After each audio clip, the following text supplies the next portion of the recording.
नमस्कार दोस्तों, मैं राकेश मेहरा जीके क्लासेस की तरफ से आप सभी का अभिनंदन करता हूं।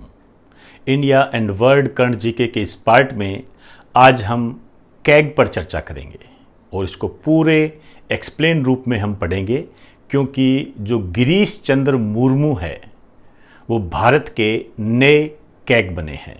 इससे पहले ये जम्मू कश्मीर के उपराज्यपाल थे। कई बार इस टाइप के भी क्वेश्चन बन जाते हैं कि अभी हाल ही में जो कैग बने हैं वो इससे पहले किस पद पर थे, तो ये जम्मू कश्मीर के उपराज्यपाल के पद पर थे।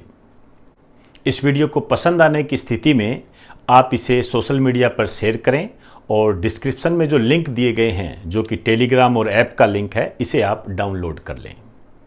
और इस लेक्चर को शुरू करने से पहले मैं कुछ अपडेट कराना चाहूँगा। इससे पहले जो हमने महेंद्र सिंह धोनी उसका जो लेक्चर दिया था, उसके अंतर्राष्ट्रीय क्रिकेट्स के संन्यास से संबंधित जो लेक्चर था, उसमें जो ओडीआई था, वनडे इंटरनेशनल, और टेस्ट मैच था, और T20, उसके पहले और अंतिम मैच की हमने बात की थी। वहाँ पर हिंदी के विकिपीडिया के कारण कुछ मिस्टेक हो गई थी, जिसको मैंने हालांकि वहाँ भी कमेंट बॉक्स में डाल दिया था, लेकिन फिर भी मैं यहाँ इस वीडियो में भी इसे अपडेट कराना चाहूँगा। तो जो ये अपडेट है ये आपके सामने है। जो पहला टेस्ट मैच है, अंतिम टेस्ट मैच है, उसके बारे में हम बात कर चुके हैं। 2005 में हुआ था श्रीलंका के खिलाफ, ये उसका पहला टेस्ट मैच था। और अंतिम टेस्ट मैच 2014 में ऑस्ट्रेलिया के खिलाफ था, मतलब इंडिया वर्सेस ऑस्ट्रेलिया। इसी तरीके से जो ओडीआई है, वनडे इंटरनेशनल, पहला 2004 बांग्लादेश के खिलाफ था, और अंतिम जो था वो 2019 में था। यहां पर हमारी मिस्टेक हुई थी, इसे सुधार लें। 2019 में हुआ था और ये इंडिया वर्सेस न्यूजीलैंड के खिलाफ हुआ था। T20 की बात करें तो पहला 2006 में हुआ था दक्षिण अफ्रीका के खिलाफ, और अंतिम 2019 में ये ऑस्ट्रेलिया के खिलाफ हुआ था। इसे आप अपडेट कर लें, तो एक बार आप इसे राइट डाउन करें।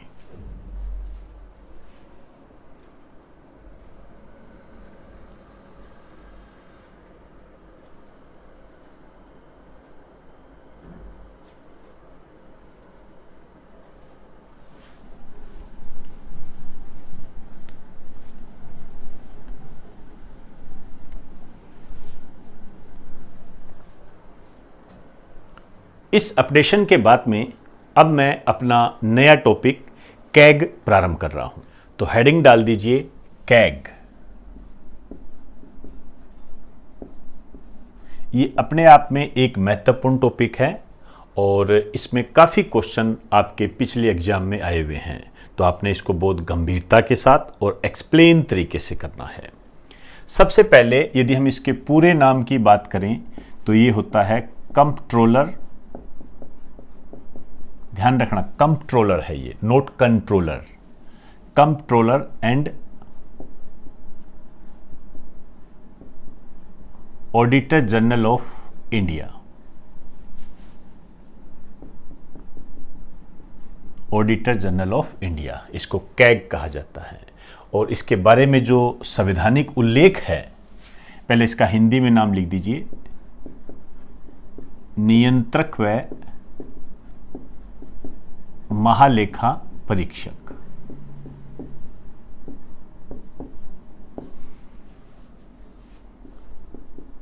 इसका जो संविधान में उल्लेख है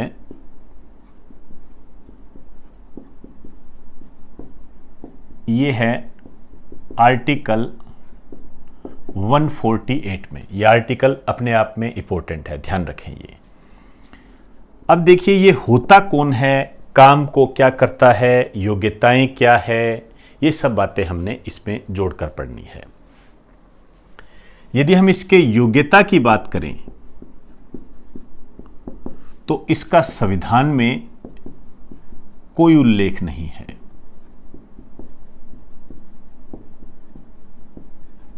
इसकी योग्यता के बारे में संविधान में कुछ नहीं बताया गया, तो फिर होता कौन है? वास्तव में इसके योग्यता के निर्धारण की जो जिम्मेदारी दी गई है वो संसद को दी गई है, और संसद ने इसके माध्यम से ये प्रावधान रखा है कि सामान्यतः जो आईएएस अधिकारी होता है, इंडियन एडमिनिस्ट्रेटिव सर्विस का जो अधिकारी होता है वो बनता है। एक लाइन लिख दीजिए,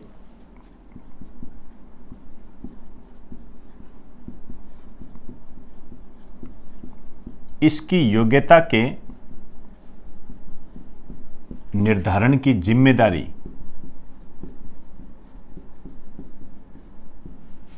संसद को दी गई है।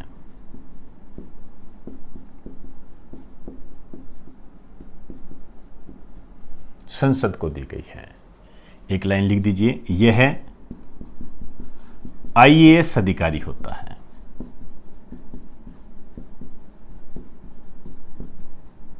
क्लियर? तो योग्यता के बारे में ये बात है। अब बात आती है इसकी नियुक्ति, अपॉइंट।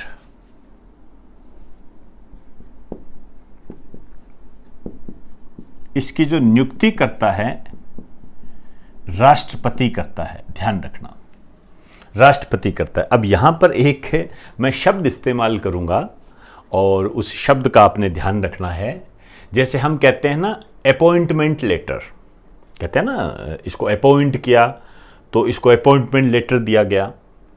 यहां पर आप एक बात ध्यान रखना कि इसकी नियुक्ति के लिए जो राष्ट्रपति होता है वो वारंट जारी करता है। यहां वारंट वो नहीं है कि इसको गिरफ्तार करने के लिए कर रहे हैं। यहां पर इस वारंट का मतलब नियुक्ति से रिलेटेड होता है। इसको आप अधिपत्र भी कह सकते हो। एक लाइन लिख दीजिए, इसके लिए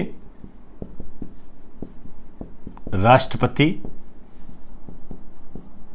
वारंट या अधिपत्र जारी करता है।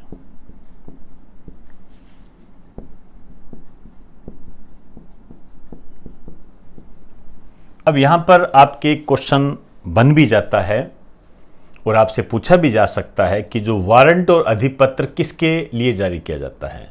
तो वारंट और अधिपत्र जो है कैग के लिए जारी किया जाता है। क्या और किसी के लिए जारी किया जाता है?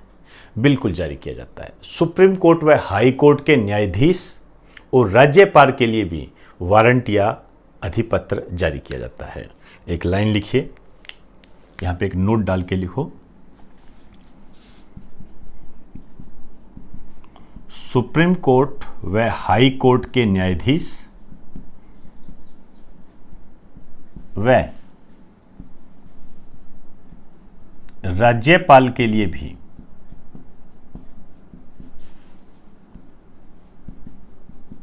वारंट या अधिपत्र जारी किया जाता है। नियुक्ति के संबंध में बात कर रहा हूं, ब्रैकेट में लिख दीजिए नियुक्ति से संबंधित।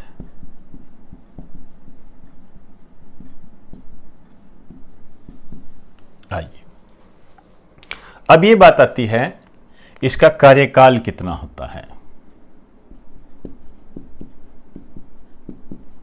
इसका जो कार्यकाल है ये होता है 6 वर्ष या 65 वर्ष की आयु तक।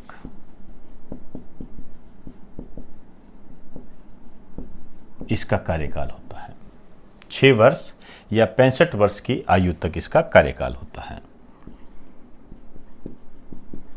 अब बात आती है शपथ। इसको शपथ राष्ट्रपति दिलाता है और ये जो है इसकी शपथ का जो उल्लेख है ये अनुसूची 3 में है। याद कीजिए, अनुसूची 3 में इसकी शपथ के बारे में बताया गया है और यह संविधान के प्रति निष्ठा की शपथ लेते हैं। एक लाइन और लिख दीजिए,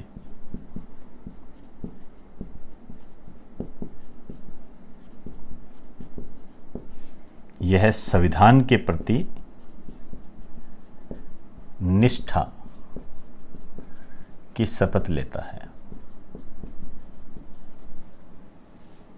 क्लियर? और एक बात और बता दूं, सुप्रीम कोर्ट व हाई कोर्ट के न्यायाधीश भी संविधान के प्रति निष्ठा की शपथ लेते हैं। त्यागपत्र, त्यागपत्र, ये त्यागपत्र राष्ट्रपति को ही देते हैं। यहाँ एक बात ध्यान रखना, ठीक है ये त्यागपत्र राष्ट्रपति को देते हैं, लेकिन यदि ये संविधान का उल्लंघन करते हैं तो इन्हें उसी तरीके से हटाया जाता है जिस तरीके से न्यायाधीश को हटाया जाता है। एक लाइन लिखिए,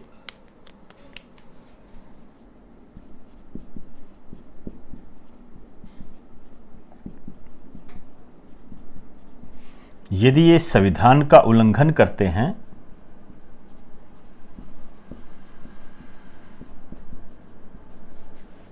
तो इन्हें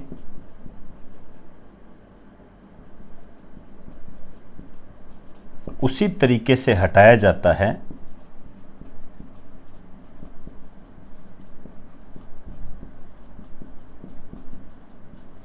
जिस तरीके से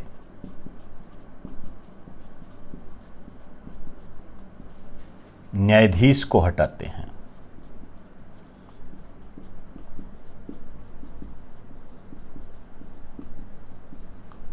तो एक प्रकार का ये महाभियोग ही हो गया, यहां लिख दीजिए, एक प्रकार का महाभियोग। लेकिन महाभियोग शब्द का इस्तेमाल केवल राष्ट्रपति के लिए होता है, ये हमेशा ध्यान रखना, और बार बार रिपीट करता रहता हूं।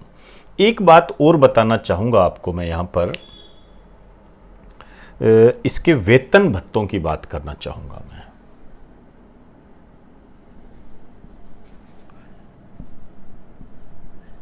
इसके जो वेतन भत्ते हैं ये क्या है, संसद निर्धारित करती है। इस टाइप के क्वेश्चन कई बार बने हुए हैं। इसका वेतन क्या होगा, ये संसद निर्धारित करती है और भारत की संचित निधि से दिया जाता है। लाइन लिख दीजिए, भारत की संचित निधि से दिया जाता है।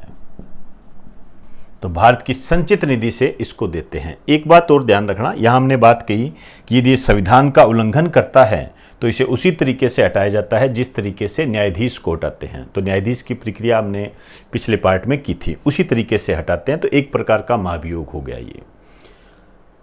रिटायरमेंट के बाद में, सेवा निवृत्ति के बाद में जो कैग है वो केंद्र सरकार या राज्य सरकार के अधीन कोई भी पद धारण नहीं कर सकता है। तो एक यहीं पर छोटा सा नोट डाल के लिखिए,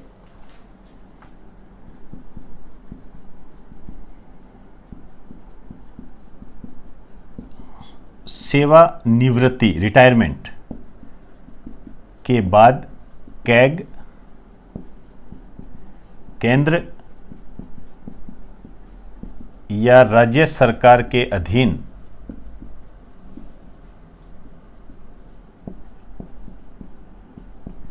कोई भी पद धारण नहीं कर सकता है। क्लियर?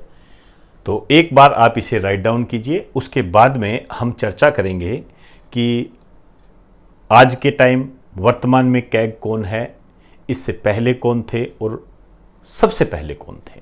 राइट डाउन कीजिए।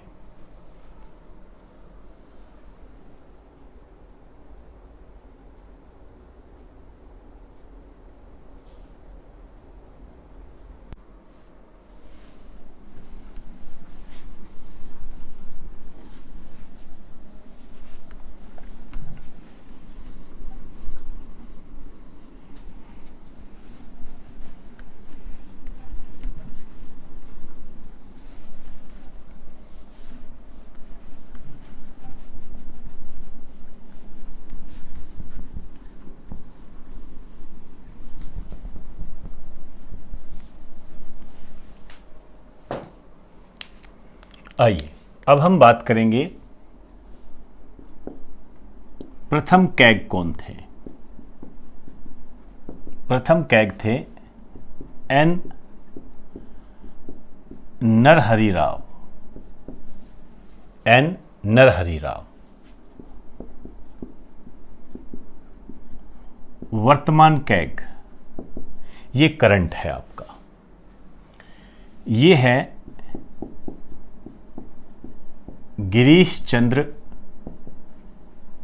मुर्मू। गिरीश चंद्र मुर्मू। ये 14वें कैग है और ये है अगस्त 2020 से। अगस्त 2020 में इन्होंने कार्यभार संभाला है। एक लाइन और लिख लेना, इन्होंने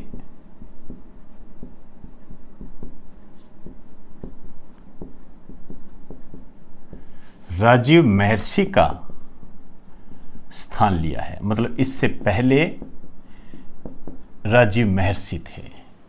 तो ये आपका अपडेशन हो गया, ध्यान रखें ये। अब आइए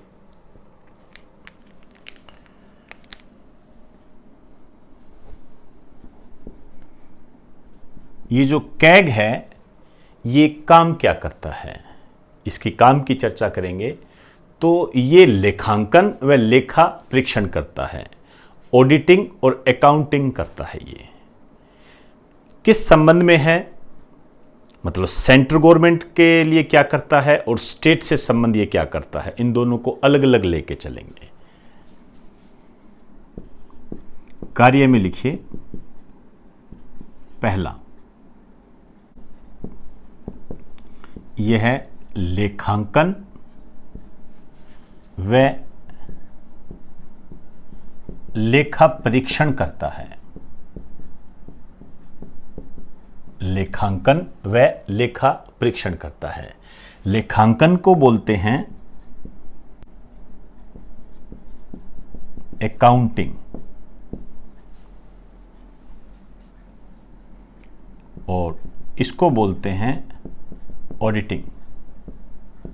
ये अकाउंटिंग होता है, ये ऑडिटिंग होता है, ऑडिट करना जिसको आप कहते हो ना, और ये लेखांकन का मतलब होता है अकाउंटिंग। अब आप इसका थोड़ा सा बेसिक अर्थ जरूर समझें।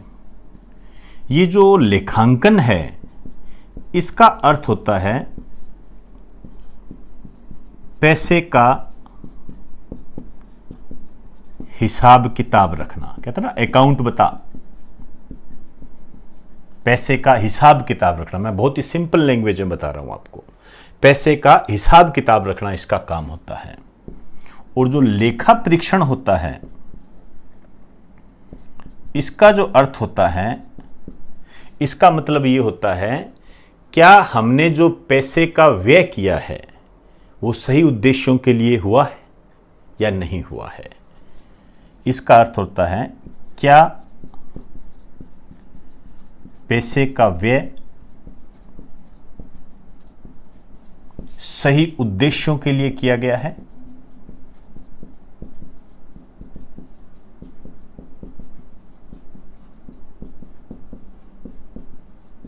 ये इसका मीन्स होता है। तो लेखांकन का तो मतलब क्या हो गया, पैसे का हिसाब किताब रखना।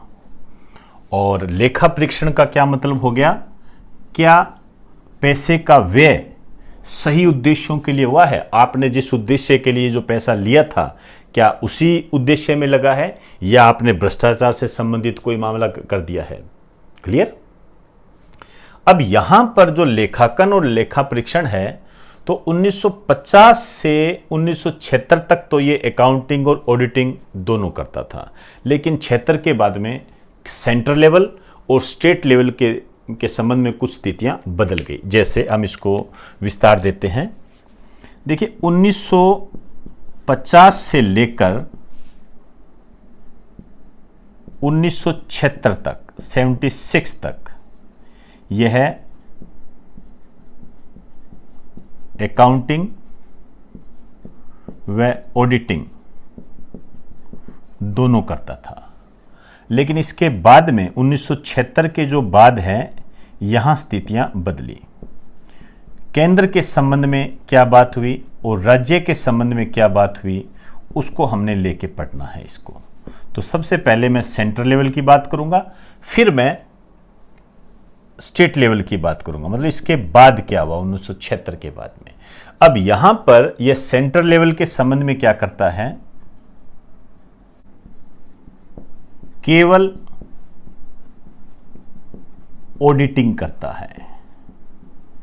तो सेंट्रल लेवल के मामले में केवल ऑडिटिंग करता है, मतलब जांच करता है। क्या करता है ये? ऑडिटिंग में लेखा परीक्षण करेगा। और लेखा परीक्षण का मतलब क्या होता है? क्या पैसे का व्यय सही उद्देश्यों के लिए किया गया है। अब ये क्वेश्चन उठता है, यदि केंद्र के संबंध में केवल ये ऑडिटिंग करता है तो केंद्र के संबंध में फिर अकाउंटिंग कौन करता है? तो अकाउंटिंग करने का काम जो है वो सीजीए करता है, सीजीए करता है। तो एक नोट डाल के लिखिए, केंद्र के संबंध में अकाउंटिंग मतलब लेखांकन सीजीए करता है, सीजीए करता है। अब हमें थोड़ा सा सीजीए को समझना पड़ेगा। दो बातें सीजीए की ध्यान रखनी है। एक तो इसका पूरा नाम, इसे कहते हैं कंट्रोलर। ये कंट्रोलर होता है, ध्यान रखना, ये कंट्रोलर है, दोनों बातें अलग अलग है। Controller general of account. अब बात आती है यह कहां बैठता है। यह जो फिनेंस मिनिस्ट्री होती है उसका जो एक्सपेंडिचर डिपार्टमेंट होता है, जो व्यय विभाग होता है, वहां बैठता है। एक लाइन लिखिए, यह है फिनेंस मिनिस्ट्री के, वित्त मंत्रालय के व्यय विभाग, expenditure department, expenditure department English medium के बच्चे लिख लें, व्यय विभाग के तहत आता है।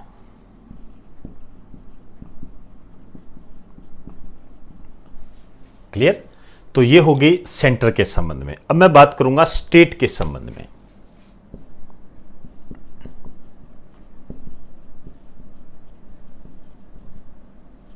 राज्य के संबंध में, राज्य के संबंध में यह अकाउंटिंग और ऑडिटिंग दोनों करता है।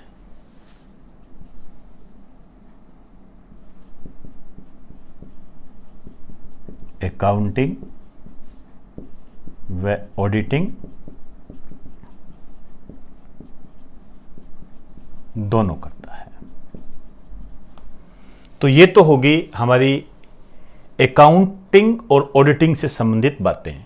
अब थोड़ी सी हम बात करेंगे, जो ऑडिटिंग करता है ये किसकी करता है, रिपोर्ट किसको देता है, ऑडिटिंग का प्रारूप कौन तैयार करता है, कहाँ बात लिखी हुई है, वो बातें हमने थोड़ी विस्तार से देनी है।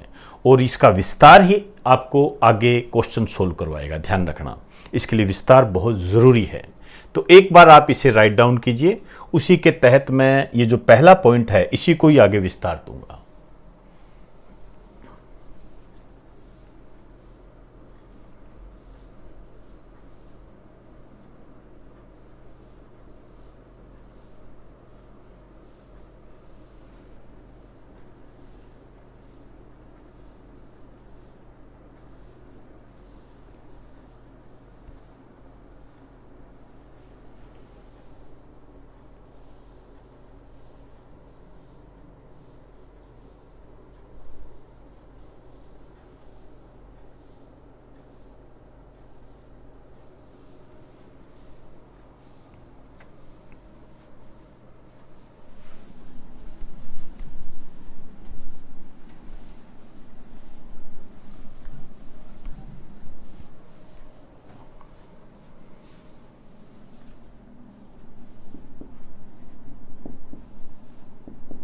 ऑडिटिंग किसकी करता है,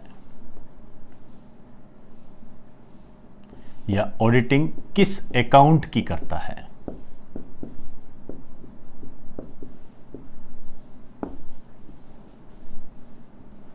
एक तो याद कीजिए, मैंने आपको संचित निधि, आकस्मिक निधि बताए थे, एक लोक निधि भी होती है, पब्लिक फंड भी होता है, उसके व्यय की ऑडिट करता है। लिख दीजिए, संचित निधि, कंसल्टेट फंड, आकस्मिक निधि,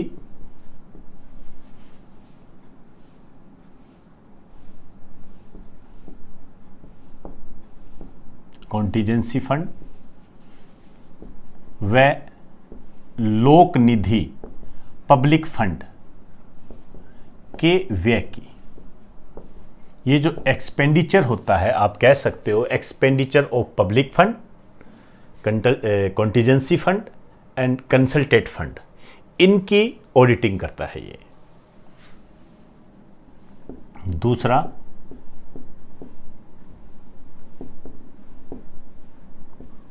विभिन्न विभागों के द्वारा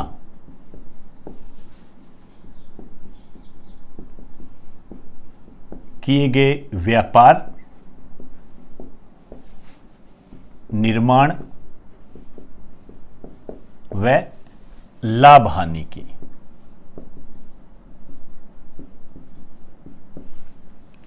उसकी भी ऑडिटिंग करता है। कोई डिपार्टमेंट्स होते हैं, उनके व्यापार की, निर्माण की और उनके जो लाभ हानि की है, उनकी भी ऑडिटिंग करता है।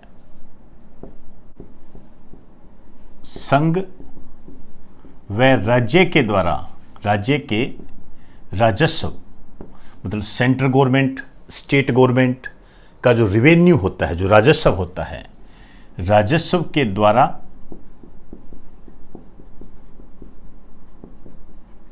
पोषित निकायों, सरकारी कंपनियों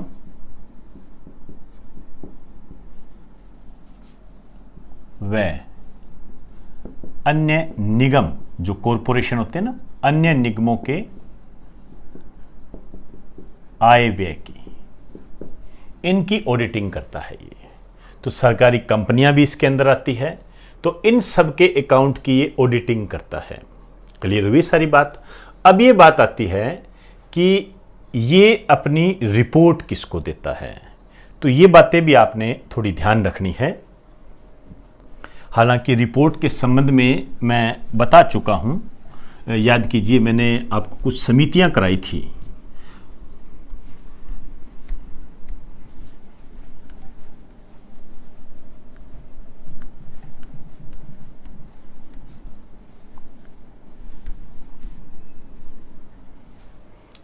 याद कीजिए, आपको कुछ संसद की समितियों के बारे में मैंने बताया था, और करंट जीके में भी ये मैंने बताया था। लोक लेखा समिति, प्राक्कलन समिति और लोक उद्यम समिति, उस संबंध में मैंने चर्चा की थी, वहाँ भी मैंने कैग की बात की थी। तो रिपोर्ट की बात करते हैं। रिपोर्ट के संबंध में देखिए, केंद्र के संबंध में बात करूंगा सबसे पहले। देखिए, ये जो ऑडिट रिपोर्ट है, ये किसको देता है? राष्ट्रपति को देता है। राष्ट्रपति इसे सदन में रखवाते हैं, मतलब संसद के पास भेजते हैं, और संसद इसकी जांच के लिए किसको देता है? पीएसी को, पब्लिक ऑडिट कमेटी। याद कीजिए, लोक लेखा समिति, ये बात मैं पहले बता चुका हूं। और लोक लेखा समिति क्या करती है? इसकी जांच करती है। याद कीजिए, अधीर रंजन चौधरी इसके वर्तमान अध्यक्ष है। लेकिन लोक उद्यम से संबंधित जो रिपोर्ट है, लोक उद्यम से संबंधित जो रिपोर्ट है, पब्लिक एंटरप्रेन्योर, उससे संबंधित, सरकारी कंपनियों से संबंधित जो रिपोर्ट है, राष्ट्रपति को देता है।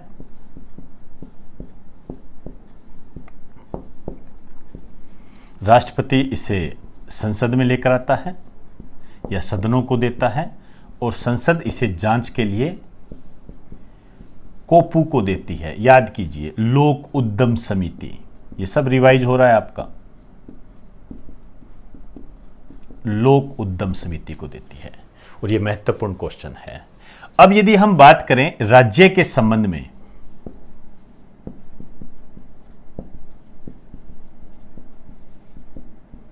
राज्य के संबंध में रिपोर्ट की बात करें तो सेम यही बात है।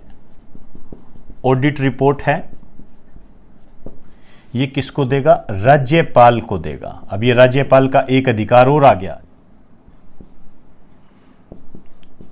राज्यपाल इसे अपनी इस रिपोर्ट को विधानमंडल को देता है, और विधानमंडल इसकी जांच राज्य की जो पीएसी होती है, राज्य में भी लोक लेखा समिति होती है, राज्य में जो समिति होती है उसको देता है ये।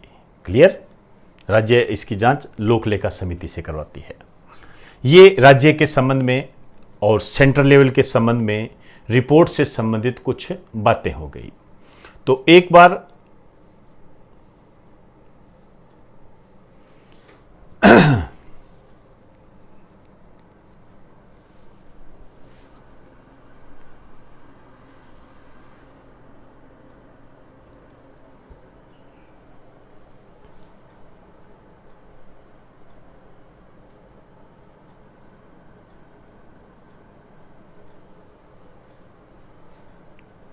आप एक बार लिख दीजिए इसके ब्रैकेट में, ये जो पीएसी होती है विधानमंडल की होती है, ध्यान रखना, और ये संसद की होती है।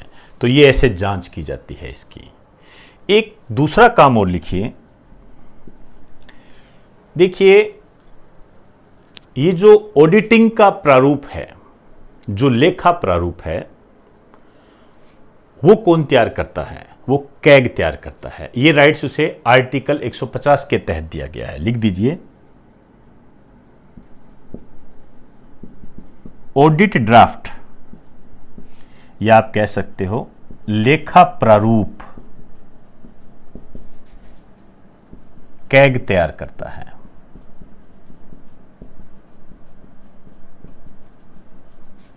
और ये बात जो लिखी गई है आर्टिकल 150 में लिखी गई है। क्लियर? तो ये कैग से संबंधित हमने कुछ महत्वपूर्ण बातें की है। आपके पुराने पेपर देखते हैं तो यहाँ से क्वेश्चन उठा हुआ है कि ऑडिटिंग से संबंधित रिपोर्ट जो है कैग राज्य के संबंध में किसे देता है? तो राज्य के संबंध में जो ये रिपोर्ट है राज्यपाल को देता है। और लोक उद्यम से संबंधित जो रिपोर्ट है उसकी जांच कौन करती है? कोपू करती है, लोक उद्यम समिति करती है। इसी तरीके से ऑडिटिंग की रिपोर्ट जो होती है उसकी जांच संसद की कौन सी समिति करती है? या आपकी पीएसी करती है, लोक लेखा समिति करती है। तो एक बार आप इसे राइट डाउन कर दीजिए।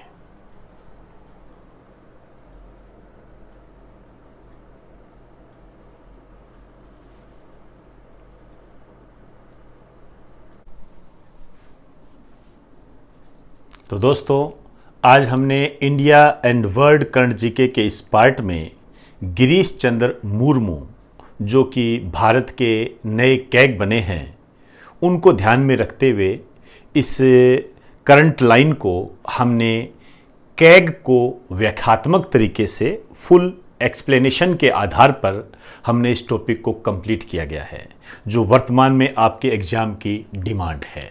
और इसी डिमांड को ध्यान में रखते हुए हमारा जो भी ऑनलाइन स्टडी मटेरियल है, जो कि जुलाई 2019 के बाद हमने संपूर्ण रूप से इसको बदल दिया था, उसी को ही आधार बनाकर हम जो नए वीडियोज़ आपको ऑनलाइन स्टडी मटेरियल में उपलब्ध करवाए जा रहे हैं, ये पुराने नहीं है, ये नए अपडेट है। और इनमें 60% अलग जोड़ा गया है। और जोड़ने का जो उद्देश्य है वो आपके एग्जाम की डिमांड है, ये ध्यान रखें। और इसी डिमांड के आधार पर ही यदि आप तैयारी करते हो तो आपको अपॉइंटमेंट लेटर लेने से कोई नहीं रोक सकता। लेकिन ये सब दारोमदार आप पर निर्भर करता है। वर्तमान में जो भी एग्ज़ाम हो रहे हैं, ऐसी कोई भी सिस्टम जो पुराना होता था कि इसका लेवल ये है, इसका लेवल ये है, हम लेवल में निर्धारित कर देते थे, वर्तमान एग्ज़ाम उन लेवल को दरकिनार करता है और काफ़ी एक्सप्लेन व्याख्यात्मक रूप की डिमांड आपसे करता है, जो आपको जानना अत्यंत आवश्यक है। तो दोस्तों, यदि ये वीडियो आपको अच्छा लगा हो तो आप इसे शेयर करें, सब्सक्राइब करें और लाइक करें। और आपके जो सोशल मीडिया के जो ग्रुप बने हुए हैं उनमें इसे शेयर करें। इसके अलावा डिस्क्रिप्शन में जो लिंक दिए गए हैं, जो टेलीग्राम का लिंक है और ऐप का जो लिंक है, उसे ज़रूर डाउनलोड कर लें। तो इजाज़त दीजिए, आप सभी को मेरा नमस्कार।